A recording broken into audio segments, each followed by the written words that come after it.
This is serious, y'all. Real serious, and honestly, really personal.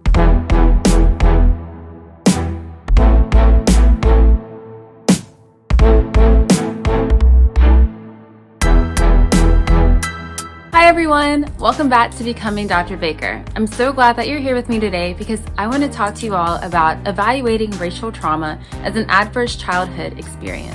As you know, or maybe you don't know, July is Minority Mental Health Month.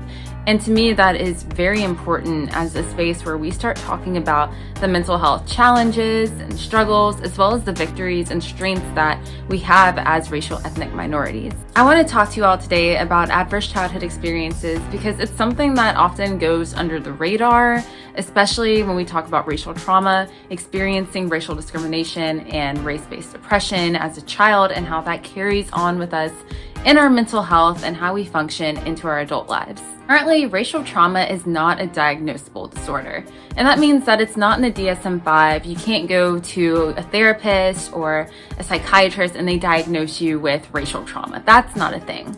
But we do recognize racial trauma as something that can have effects on our mental health and functioning. It's a social determinant of, psychological health and distress. In this video, I'm basically going to give you kind of a synopsis of what ACEs are and how they came to be studied, and why I think that racial trauma maybe should be added to the list of adverse childhood experiences. And I hope that you learn a lot. Hopefully this video isn't too long. Sometimes my videos do go a little bit long, but I really hope that it's informative and something for you all to think about as you interact with people of color during this time of Minority Mental Health Month and otherwise.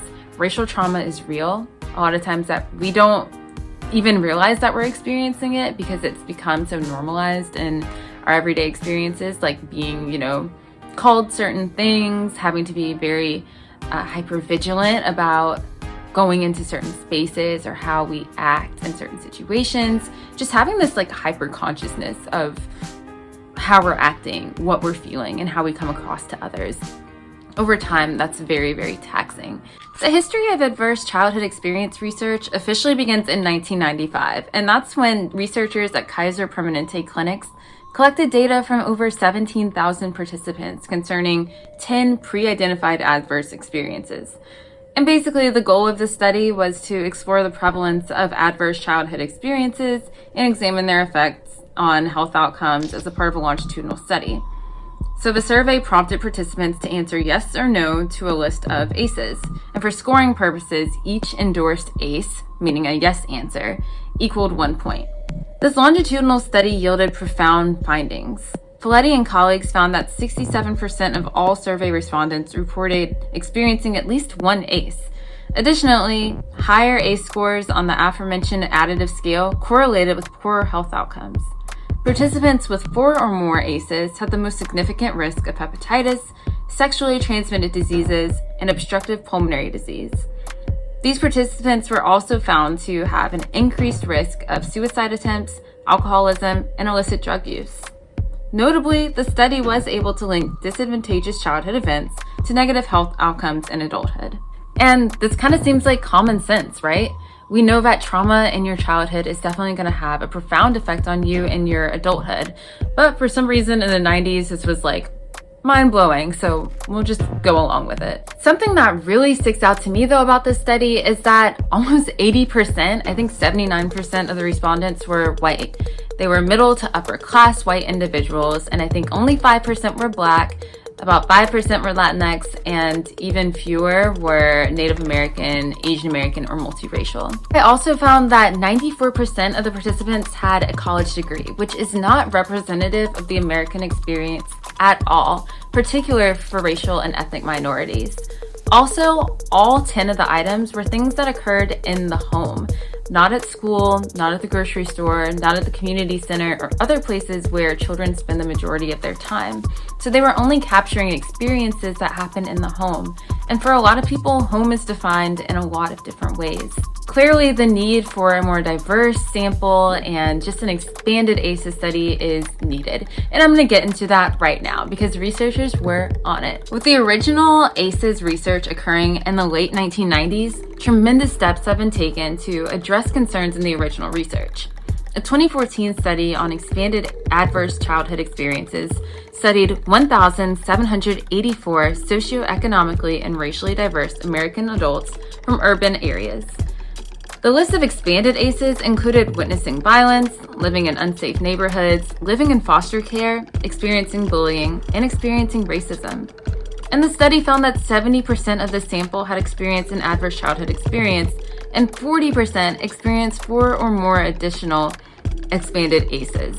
Only 13.9% of the participants experienced an expanded ACE alone, meaning children who experience racism or other traumas from the expanded ACE list likely experience conventionally regarded ACEs as well. So this remarkable study found that children from low-income areas and communities experienced higher exposure rates to all adverse childhood experiences. Overall, there was a higher prevalence of the conventional ACEs in the urban sample of adults as well. What this study was able to do in 2014 was absolutely remarkable.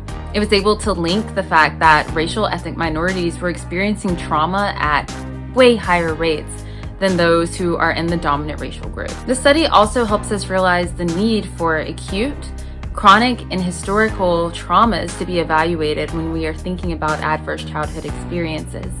When we think about racial trauma, we're basically talking about the emotional, psychological, physical, and mental toll that experiencing racism on a day-to-day basis takes on our minds and our bodies. When we're exposed to racism time and time again, day in and day out, our minds kind of elicit this fight or flight response that you may have heard about. It happens when we encounter racism. And over time, that stress response gets weakened. Our bodies can't keep up with the amount of discrimination and stress evoked from that discrimination, and it starts to shut down. That's why we see accelerated aging rates in African Americans. We see poor cardiovascular functioning in African Americans. This is all type of a weathering type process that happens over time when the stress response in the body is frequently overused. And I also want to point out that there's so many types of racism. Racism can be experienced directly or indirectly. When you see something that's happening to your community, that is a form of indirect racism, racial trauma that is happening because you realize it feels like it's happening to you and there's nothing that you can do about it.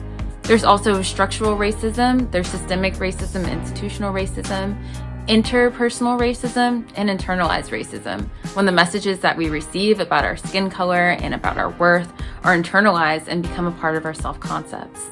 In 2015, Myers and colleagues found that stressors stemming from race, ethnicity, immigration status can exacerbate the chances of developing post-traumatic stress disorder, depression, and anxiety. This is serious, y'all. Real serious, and honestly, really personal. This topic is important to me to think about with children, especially because when I was younger, I didn't really understand racism. I knew that I was treated differently. I knew that I was different. I knew that I felt differently about myself and my capabilities as opposed to my white peers, but I wasn't able to strap, interpersonal racism or internalized racism onto that and label it. So it was very difficult for me to kind of walk around in my day-to-day and make sense of the feelings that I was feeling inside. And I also felt like I didn't have anyone to talk to. And I think that that is the experience of a lot of racial minority children, not having kind of an outlet or family or anyone that you trust to talk about these really complex and intricate experiences and feelings. Personally, I do think that racial trauma should be evaluated as an adverse childhood experience, along with some other things. Exposure to violence, like the study said, as well as exposure to natural disasters or massacres. I think that those things should be added as well. And there's such a need for expanded research and expanded ACEs in this line of research in child psychopathology. Hope you all enjoyed this video. Please like, share, and subscribe, and let me know what you think about ACEs and racial trauma as an ACE. Are there some other things that are missing from the list? I am really curious to know. Thank you all for listening and for celebrating Minority Mental Health Month with me, and I'll see you all next week.